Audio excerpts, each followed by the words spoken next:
حمزه بابا د دې صدۍ یو عظیم شخصیت دی. هغه د پښتو ادب دپاره ډېر کار کړی دی. دا ډرامې به د خپله وې بلکې په ریکارډ دي چې 2,500 نه تر وخله 300 پورې دا ډرامې لیکلی شوي دي. او دا ډرامې د ازادۍ نه مخکې چې کله دا ریډیو آل انډیا ریډیو پېښور و،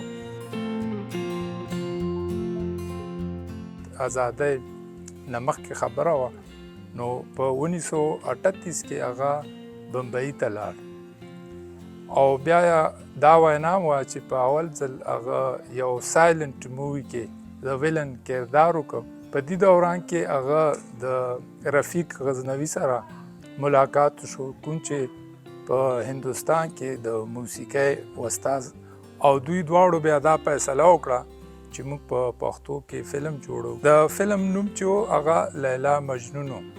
دا کوم فلمي سکرپټ چې دا په 1941 کې د فلم لیلا مجنون د پښتو فلم دپاره تیار شوی، ګانې او کهاني چې دوی حمزه صاحب ولیکله او د فلم موسیقي رفیق صاحب په خپله کړې وه. هغه فلم و چې د پښتو ړومبنی فلم و چې په بمبئی کې تیار شوی او دې نمایش هم بیا په پېښور کې شوی. پېښور ریډیو چې کوم تاریخي اثاثه وه خاص کر د پښتو، نو هغه موږ واورېده چې هغه ټوله ضایع شوې ده او کافي نقصان چې دی ریډیو سټیشن ته رسېدلی.